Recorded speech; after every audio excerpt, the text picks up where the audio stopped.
You guys want some hot takes? Hi, my name is Nick Nonvati. Welcome to The Art of War. Let's get the most important thing out of the way first. Probably the biggest change that I've seen people talk about. Helpers. Grot Oilers are called Grot Helpers now. It's very cute. They're friends with their orc friends is normal now. They have a nice relationship. They've worked on themselves a lot. They're helpers now. They're not slaves. They're cool guys that love to spend time together, platonically or otherwise. It's up to you. I don't know. I guess a slave still could be a helper. It's a cute name though. It's better than Oiler, I think. I love that they're called Grot Helpers. Let's move on to, this is probably my favorite rule out of this whole index. My favorite rule I've seen previewed so far at all. Shooty power trip.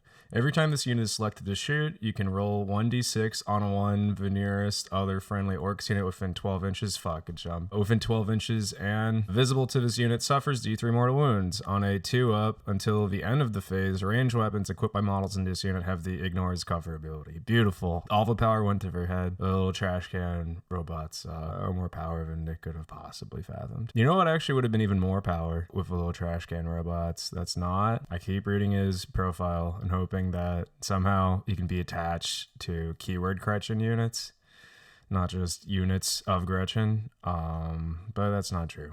Zodgrod Wartsnaga. This is the most psychotic ability I've ever seen. Superence is insane. But Grots aren't. Well, they are. I think Grots are actually really, really good. Orcs are a CP hungry army. Our stratagems are insane. And I think Grots are like one of the only ways to get CP back that I remember seeing. There's like really not much. I feel like everyone's sleeping on Gretchen. I mean, it's very excited to see that like a big mech with KFF like brings guys back or whatever. I feel like, I mean, just like they were last time, like when Good Bits first came out, I remember people were excited about it, but I feel like no one really realized like how impactful it was going to be or how good of a secondary it was. Yeah, at the start of your command phase, roll 1d6 for each objective marker you control that has one or more units from your army with visibility from range of it. If one or more of those rolls as a 4, you gain 1 CP. I think it's cool. It depends on how many points Grots are, but it seems sick to me. I really like the idea of a bunch of Grots who are smaller than most windows on ruins. Fun fact, hanging out on objectives and scoring CP. Formerly, people would do this with battle wagons, where you have a battle wagon with a transport capacity of 20, right? You have like 10 knobs most recently in there, or like 5 mega knobs for a while, or beast nagas. And when it dies, you have to roll to see if guys die, and on a 1, and you just move Grots instead. You can't do it anymore because that's not how transports work now. But you can have your 10 knobs and 10 Grots split in a battle wagon. I mean, battle wagons are super good. I feel like you probably want Ard Case, which might affect transport capacity. I'm not sure. No, it looks fine. Yeah, okay, so our case doesn't impact transport capacity. Only the kill cannon does. It just loses firing deck. So, I mean, 10 Grots, 10 knobs in the battle wagon will definitely be a thing. Going from T10 to T12 is pretty fucking sick. I mean, yeah, points dependent, right? But I feel like that's gonna be good. So, I mean, the obvious, like, shooting tech that's really exciting is if you take a battle wagon, you give it +1 to hit with a mech, and then you have a bunch of, like, looters or flash kits inside. Sounds really good on paper. That's what I was most excited about pre actually reading this, but because the way transports work in 10th edition, the unit inside is not actually shooting. The transport itself is like basically equipped with the guns of the units inside, so they don't get things like Captain Badruck's like reroll all hits, or which you really want. So I'm trying to figure out what to do with them now. I mean, flash kits have a 3-up save, and heavy's not as punishing as it used to be, so I don't really mind moving them for a turn if I have to, because they reroll hits and get 4 shots each. And then, yeah, the turn you pop lethal hits, that's like super sick. I think that's fine. They'll still probably clear most targets they want to go after. It like prevents them from shooting above their weight class. Like, I think hitting on 4s, rolling everything, and having lethal hits is something that could like potentially kill like a knight or whatever. But locking them to hitting on 5s makes it a bit harder. But I still feel like it's enough that like on average they'll kill like Marines or whatever. That feels totally fine. What else is exciting? I mean, I'm assuming people, I should just explain everything, because I don't know what people know. I'm assuming everyone else is like a freak like me and has read like every data sheet that's come out in 10th. Or not all of them. I skipped Chaos Marines. There's like some factions I haven't gone through. Grey Knights, Tal I heard were bad. and didn't bother looking further. I smiled when everyone was complaining, and I haven't investigated like why or if there's anything like sick in there. I'm sure they'll find something. Let's go over some of the like obvious actual combos, I guess, if you want like a real tactics video. Actually, before that, no, fuck it. I have to drop the spices tech that no one's talking about. If this pops off, I haven't seen anyone else talk about it yet, and I'm taking credit for it. If this is like a brief meta staple, Art as Nails. Wow, -1 to wound. What a great ability. Haha, you can't target vehicles. We all know you want to put this on a T12 battle wagon, make them -1 to hit. It's over. Fucking unkillable. But you have to use this on non-vehicle or non-Gretchen units. Surely all of which are T5 or T6 orc infantry, right? Right? You might be thinking I'm going to say Squighogs next, and I'm not. I'm going to say, how about Gargantuan Squiggoth? Do you see the Gretchen keyword anywhere? No? How about the vehicle keyword? Yeah, me neither. Enjoy your T13 -1 to wound in any phase for 1 CP. Seems pretty fucking good. I think, like, I mean, this is a little tongue-in-cheek, right? There's plenty of things that can still kill that, but I think it's going to be really annoying, and if you go hard on, I mean, I feel like there's a lot of armies that can't even really deal with like multiple Squiggoths. Like if the price is right for these guys, if they're like 375 and you can take 3 and still have like a decent amount of stuff to put inside of them after, that's like pretty awesome. Yeah, really excited about T13 3-up save, benefiting from cover now because that's the world we live in. What else is spicy? I don't know. Oh, I'll go back to flash kits, I guess, in case people haven't like read all of his stuff yet. So you attach Badger to the unit and he rolls all hits. It's great. It's pretty straightforward. They clearly want you to do this. It's probably not going to get nerfed immediately. It's not a little loophole. Games Workshop's like, here you go, have fun. It's sick. I'm very excited for them to be good.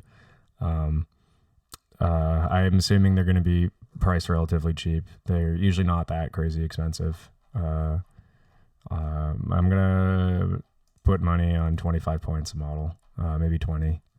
Or I would put money. I'm not going to. I don't know if you are a gambling site out there and you take bets on work point costs, please let me know. I would love to spend a lot of money gambling.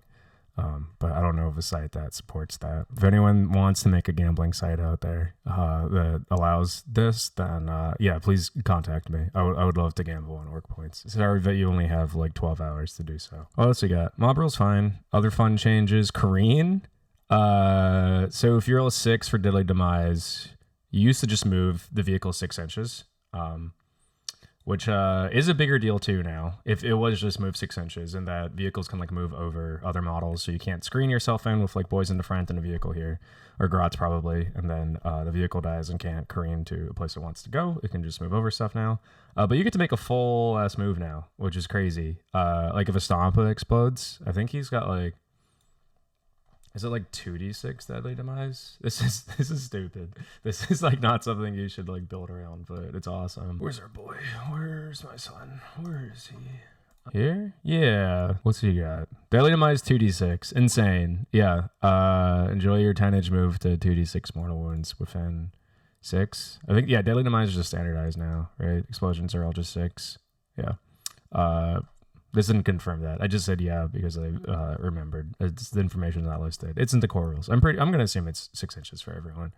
It feels like the kind of thing they would standardize. Custom shock rifles have precision now. Have fun sniping characters with your dragstas. They don't have assault anymore. So if you do the teleport thing, you can't shoot. Kind of sucks, but that's okay. I mean, this is usually just used.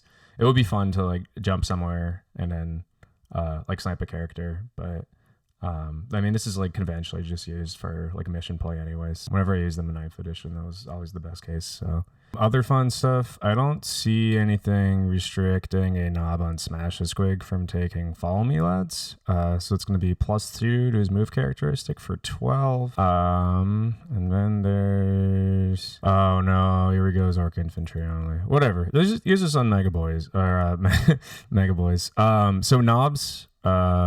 Scratch that. Okay. Follow me, lads. This one's called Who Needs Transports. You get +2 to your move characteristic. So it'll take most models from a 6 to an 8 if you put that on a war boss and a knob squad, let's say. Then you take, here we go, +2 to advance and charge. So you're moving 8 inches, and then you're getting +2 to advance and charge. That's cute, right? That makes them pretty fast. You can also use, here we go, on Storm Boys, being led by Boss Zadstruck, which is sick. Defcop does make me kind of sad. I wish they were better. Oh, Zagstruck. This is alphabetical. It's so weird, like, that it's just not, like, fast attack or heavy support or whatever anymore. It's just data sheets. It's going to take a while to get used to. Oh, wait, no, he's under B because he's Boss Zagstruck. Wow, I love the alphabet. There's a lot of B's in the workbook. God damn. Zagstruck. There he is. There's my friend. Yeah, reroll charge when you come in from reserves. 7-inch rerollable charge. It's just not bad. You can only take 10 Storm Boys with him. It's not game breaking, but it is cute. And we're here to be cute, not break the game. I'll go over some ones that are like more obvious to me, but might not be to other people just because it's content to fill the void. Maybe someone will learn something. Oh, this guy. So he just kind of fucks, right? I think people are going to overvalue him, where you can like return a bodyguard model to his unit. Like bring back a Mega Knob a turn is great. Having a 4-up invuln against range attacks is probably the better thing, but they're both great. But I don't think either one's like that insane. I think it's just like a very good ability, but I feel like everyone's like freaking the fuck out. Pain Boy can be attached to Knobs. Pretty good. Gives him a 5-up Fiona Pain. If he's cheap, I feel like I can see him becoming a really good option in addition to the Knob with Vlog Banner, which I'll go over too. This is cute. I just love the name of this ability. I think a lot of people who play a lot know this, but if you don't play in tournaments as much or Necrons, he can bring back D3 bodyguards, which is great. Like that's just good as a rule, right? But one thing to bear in mind when you bring back your destroyed bodyguards is that they're just free movement. Like resurrecting guys in a unit is just free movement. It's like 3 to 6 inches depending on how your coherency is and how many models are in the unit. But like if you take a unit of guys, say there's like 4 left and you get 2 back, then you can just string them because it's a 6-man unit, which in 10th edition means that they just have to be within 2 inches of each other. And you can string them like 4 inches in whatever direction you want because all you have to do is be in coherency. You can like use this to get closer to enemies and stuff. So it's free movement tech. Just bear that in mind. Hello, friend. Log Banner. This model is now very old. Good to see him around still. He feels new to me, but he came out when I was like 16, and I'm certainly not 16 now. Wog on demand. It's the Wog Banner. I just love that it's called the Wog Banner, and it gives you Wog now. Not just another +1 to hit monkey. He's got a unique, fun mechanic now. I mean, like, I think 3 knob squads each getting Wog again is pretty cool. You can see, I don't know. I want to see a world in which 60 boys of 3 of these is like fine too, but I don't know if that's actually true. The banner kind of slaps in combat. That's also pretty funny. It's going to be 4 attacks and Wog, which he will have because he's the Wog banner. Hitting on 3s, exploding, and then strength fit AP2 2 damage is like pretty good. So he's just another like slightly better Big Choppa basically. And he gives you Wog over and over again, or just once, but it's more than a third of the game. You're gonna have Wog on a unit. That's solid. As someone who played a lot of 9th and it's gonna miss 2-turn Wog, I'm really looking forward to using him. So Ludas have the cripplingly disappointing ballistic skill 6 on their def guns, and it's heavy. You can get +1 to hit. You could give them +1 to hit in a wagon, but it feels bad because then you don't get That's Our Loot, which is the best part about them. These guys, the Big Mechs, used to just be kind of attacks, but I think both a rocket with blast, say it's shooting into like 10 custodian guard, let's just say that's a unit that's very popular and around a lot, that has a profile you want to shoot. That is D3 +2 until the first one dies. So, I mean, D3 +1 most of the time, strength 9, AP2, damage 3. It's like pretty reasonable. Hitting on 5s again, but I mean, if you have 3 of them, I don't know if it's worth it still. I really want to see them in a battle wagon, but unless there's a way for them to use this inside, which there currently is not, I think you are better just having them on foot, and he hits on 5s, unfortunately, but you're reeling all hits. I think mathematically that is like better. Unless they have a -1, but they probably won't, I think. I don't think Vixils do it anymore. I think they just give more objective control. So the def guns are like fine. Strength fight AP 1-2 damage is cool, but Blitz skill 6 is fucking rough. This ability is sick though, and you know who gets this ability if he joins them is a Big Mac with shock attack on, who is right here. He is the D6+1 super gun. I feel like a lot of targets he's shooting, like he's only strength 9. So he's not going after like land raiders most of the time. He probably wants to target like heavy infantry and light vehicles. So if he's targeting heavy infantry, he's probably going to get a +2 instead of a +1 of blasts and be hitting on hopefully 4s. But I mean, moving is a big thing in this game, so realistically, probably 5s a lot of the time. But he will, if they're on an objective, which is what you want to look for, you want to look for units on an objective that you can shoot with his 60-inch range. So I think he can outrange quite a bit too. I mean, like, yeah, the indirect fire arms race is going to be scary, and we'll see what happens there. But I feel like 60-inch range, D6+1 or 2, or, you know, blast, rerolling all hits with Ludas is like pretty cool if he's not too expensive. I would love to run 3. We'll see what their points are tomorrow, but I think there's a world in which you can probably make these work. I don't see them being like crazy expensive. If any thought was put into balancing them at all, at least I don't see them being crazy expensive. And rerolling the number of shots he gets once per game is cool too. Because, I mean, you probably only need, like, a couple critical turns with him, right? And this is if you get a 1 or 2 the first time you shoot him, I think you just reroll this. Shock Jump Dragus can snipe characters now. Who doesn't love that? Probably characters. This would not have been on my bingo sheet. If this was something you could gamble on, I would have lost money. But they have it. It's right there. Precision. And it's probably not going away. You can't advance and do it because this is not Assault anymore. It used to be. But that's okay. This was, I think, most of the time used just for like redeploying. If these guys are expensive, I don't think this is gonna work. But if Orcs really need a way to snipe characters in the future, which I can see, like there's a lot of support characters this could take care of, or at least like make your opponent have to make a choice and like threaten their preferred playstyle. I think the custom shock rifle, it could be a fun utility thing to have a couple of, especially with like no fast attack slots. Like they're not competing with Squig Hogs or Stormboys or whatever. So like, why not spam them? If they're cheap enough, I would definitely take 3. The Mech Bully Workshop gives light cover and heals a bunch of vehicles. I don't know what that's actually going to do long term. There's a million fucking bits here, and I don't think. All pieces must be set up within 1 inch of each other. So you could string it out pretty. Of another part. Oh, you can string this out like pretty far. I mean, there's a lot of pieces there, and I can see just building like a giant mech shop fortification. But I'd have to look at the rules for fortification because I know you can move over other units with vehicles. But I don't know if a fortification is one of those. Like you can't move over other vehicles, and I can see a stipulation for fortifications existing. In which case, making a giant line just probably like fucks you over and doesn't accomplish that much because there's going to be plenty of other terrain to give you like cover around in most boards. And healing D3 on every vehicle like sounds good on paper. I feel like any like good opponent will just like kill your vehicles and then leave like 1 left probably by accident of like a few wounds and you heal D3 and it's like not that big of a deal.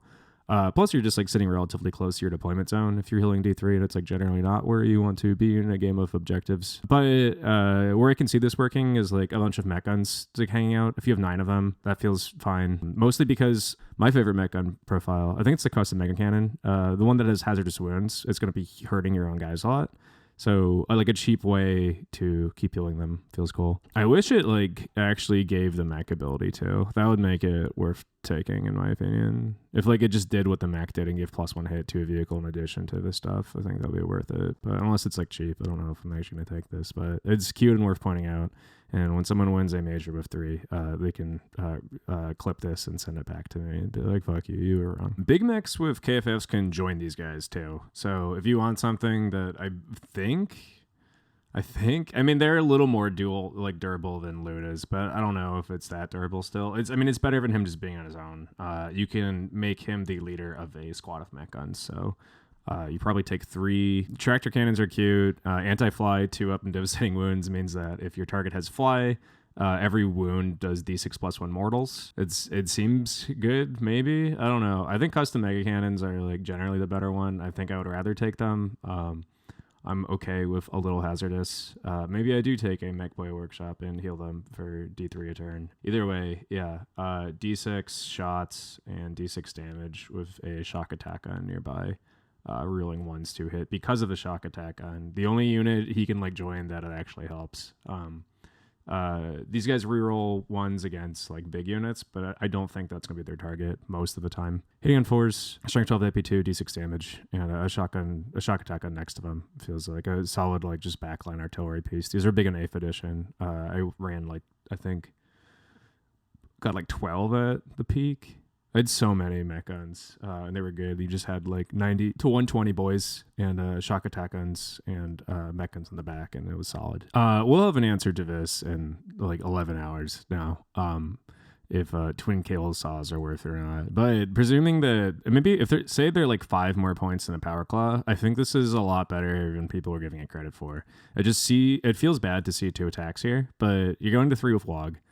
If you have Gaz, I don't know if you will, because he might be insanely expensive and be seen less that his data sheet would imply. But say he's worth taking. When you go to 3 attacks and a squad of 6, that's 18.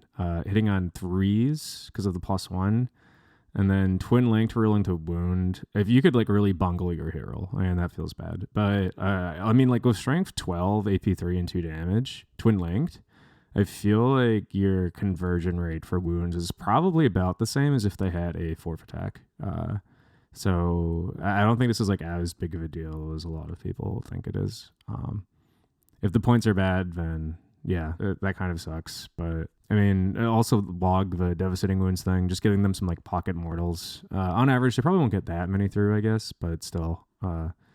I think Megadobs are going to be completely fine. If they're not like horrendously overcosted, then I feel like we will see a lot of them around. The Def Kill Wartreg remains kind of middle of the pack, and like they don't really know what to do with them. I want to run one with a max squad of bikers because they can move 18 and shoot their assault weapons and their rapid fire assault, which is sick. It's gonna be.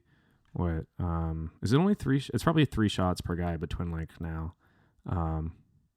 So yeah, melee +1 is unfortunate. If he gave them +1 to hit and shooting too, I think that would be like genuinely really good. But I mean, they're still just fast boys in combat, and his melee profile is like pretty reasonable too. 4 attacks isn't my favorite, but hitting on 3s going to 2s because of his own ability, strength 10 AP2 2 damage is solid. So yeah, they have 1 twin dock again, which these days probably means 3 attacks, ballistic skill 5, yeah, strength 5. So it's gonna be strength 5 AP1, 5 shots each because of rapid fire 2, and then twin linked rolling to wound is it's only 5 per, not 9. This is still good, I think. That's gonna be 30 shots, strength 5 AP1. And rerolling to wound. It's like, yeah, it's great for like going 18 inches, killing something that's like hiding somewhere, and then charging another thing. It's a fun turn 1 log potentially. I feel like most of the time you're going to be setting up log for turn 2 now. Previously, I turned 1 logged. I would say like 50% of all games. I feel like it's going to be less than that now because you don't get the bonus to attacks and strength on a second turn. And that part is really important. And hopefully with like terrain and things being less lethal, which I don't actually think is true. But like terrain and cover are a little better. And if you are maneuvering carefully, hopefully with fast stuff too, hopefully like it'll be okay. And you won't need to pop that 5-up invuln on your whole army turn 1 with most lists, unless you're just running like 3 squig offs, I guess, in which case you might want it turn 1 just for the invuln, because I don't really need the advance and charge as much because their movement is like 10, I believe. The strength of a wrecking ball on a truck is 10, which goes really well with the tank shock stratagem. I'm assuming these are going to be like a 5-point upgrade. And I will be taking one on every truck if so. They're just like the ability to have like pocket mortals like that and give them utility later in the game is pretty cool. Orcs need CP pretty bad, so this might be better on paper than it actually is in practice, but having a strength 10 attack for 5 points is like fine. Why not? I wish it had AP, but that's okay. And yeah, being able to tank shock with it is sick. I mean, I think like trucks in general are going to be super useful. Like moving 12 and having knobs inside. My guess is like if you're doing player place terrain, you try and set up your terrain for like, okay, where are my trucks and where do my infantry need to be next turn? And then just like delivering them to a point where everybody can then turn to WOG and surge forward. Or if you have like 3 WOG banners and knobs inside and the points for that look good, I can see a case for that too. Where you just take WOG banners instead of war bosses everywhere, and you WOG turn 1 defensively, and then again on turn 2 with the like melee connections you're hoping for. And with the fight on death too, which is like the most important piece in all this, like just fight on death is so good because orcs are a really good combat army, and I know a lot of people are like scared of custodes or whatever, but orcs are always cheaper, and I like even with like full buffs, I think a unit of 10 knobs in WOG fighting on death with a war boss is like enough to kill like a close to 10 custodian guard, maybe with a little shooting mixed in like pretty reliably. And I guarantee the knobs will be less points. So you just try and play a trading war and very carefully make it so you're always fighting on death and like being careful on like what turns you charge. And I think because our shooting's gotten quite a bit better too, like with a mix of shooting, I think that matchup is like totally fine because you just have more stuff than them and you'll win the attrition war. I mean, it's like, I feel like custodes have a higher floor. The orcs like to play like smarter in that matchup, but I think it's like totally fine. Some of these missions are a little scary, but I haven't seen any combination yet that makes me feel like it would be like really skewed against the orcs. Kill rigs seem good still. Hunter rigs seem good still. Depends on their points, but War Tower is really sick. I think everything from the end of 9th is still good now. Like I like Beast Snagga Boys. I think like I can see Horde Orcs working. I think they were fine in 9th too, but everyone hates running Hordes, so people weren't. Blast is going to be better and more common now.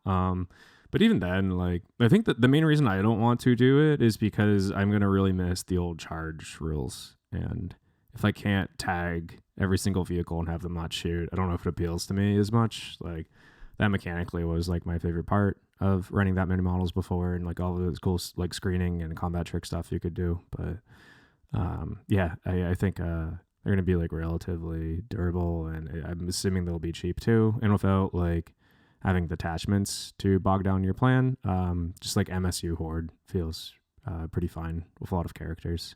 Like the Hunter rigs can transport 20 something models.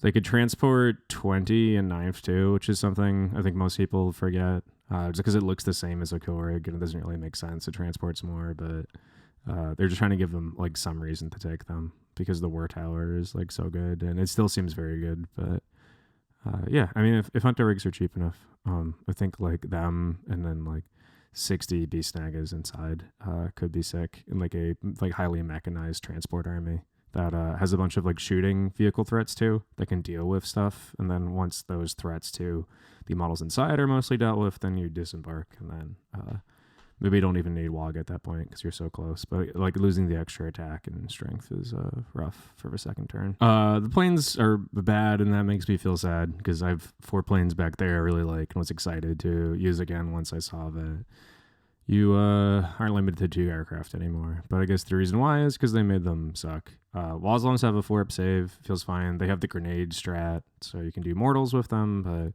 I don't think either of those are particularly good, considering they have to come down turn 2, 9 away, and like can't end up within like grenade range or anything. A Dokajet coming down and then having a mech buffet feels kind of funny because every hit it makes is a critical hit. And if you can get them to hit on 4s, that's like great, but it might be more work than it's worth for what's functionally just like flash gets. That's like the one plan I can see like actually working if it's cheap enough. Is like this, and you always take the extra super shooter. So that's 2 super shooters, which is gonna be rapid fire. You're gonna be in a rapid fire range, or you really want to be. I'm assuming you will try hard to make that happen. And 18 shots, sustained hits 1, and every hit is a crit. Feels like maybe good. So that's like 18 hits on average, and then twin linked reeling to wound strength 6 is like solid, but I think that's like a cute thing that I would only do because I like Jet so much. I don't know if it's something that most lists will actually need more of. 18 kilocans with rockets, I'm praying is cheap because oh boy, yeah, D3 blast. Like just seeing the D3 is deceptive because I feel like a lot of the time it'll be D3 +1 or +2. Strength 9, AP2, 3 damage, and you slap in melee once you get there, and you have a really fun, wacky ability. It's like it's a chef's kiss profile. Can shoot us having devastating wounds is kind of funny. I don't think there's a way to reliably proc that though, so I would only take it if it's like the cheapest thing, but it's like a nice something to have. And them getting WOG probably won't matter because I don't think they'll be in charge range on turn 2 most of the time still. Yeah, like I mean, if you charge the midfield, sure, but they can't reach your opponent's deployment zone by then, and there's no like teleporter or like ramming speed anymore. So having like the big blob come down from reserve and charge is like no longer a thing, but I can see a bunch just like kind of clopping around being not so bad. I feel like I'm skipping like all of the most like important things just because they feel like obvious to me and I want to cover the wackier stuff. But I mean, Orcs has never been. It's just like an insane stratagem for a unit. Like we were already really good at like trading into combat armies. Like never mind now. Like, again, this is like why I'm not that worried about things like Custodes. If we're all fighting on death and you're careful of CP, and hopefully maybe you have Grots giving you an extra pocket CP every now and then, you don't need to do this that often. I think like 2 turns of it, it's going to be enough. And I think that's something that's like totally possible to try and arrange. Same with Unbridled Carnage. Like if you can get 3 CP in a turn to proc the 5 on crits on fight on death, like you can just ram yourself into a fight's first unit, and like Death Guard don't have a -1 damage anymore too. So I think, yeah, I don't think like Terminators do, and there's going to be probably a lot of them. Not the normal Terminators, but like the Blight Lord ones are like one of the things in addition to Plague Burst Crawlers as people excited about, and yeah, every data sheets look good. So fighting on death against the Fight's Last character that they have, like you can probably have Knobs trade with like most of the big fight first like Death Stars that they'd run into if you have the CP for it. Artisnails, as I mentioned earlier, great on Squig Hogs, great on Squig Offs, and Here We Go is good, but I do feel like somebody did the math on this and like it averages out to less value than just reeling charges typically is. So considering Orcs are like so hungry for command points, like 2 CP to reroll a charge and then also have Irigo is like a bit expensive. But I think it's like a good stratagem to have. Like it's clearly a very good stratagem. I just wish we had army-wide reroll charges, which like Squig Hogs still do. They're like one of the best units in here. And you can have a Beast Boss give them reroll charges.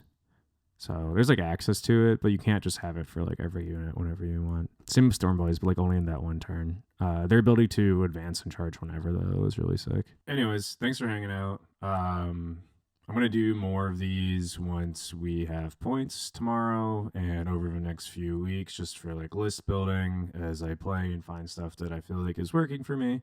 I haven't played the new missions yet, which is gonna influence list building decisions a lot. But yeah, out the gate, these are the things I'm most excited about. So yeah, thanks for coming by. If you watched this far, this was a doozy of a video, and there will be more soon. So thanks. Like or comment or whatever the engagement farming stuff people usually tell you to do if you want to. Yeah, thanks for coming by. Goodbye.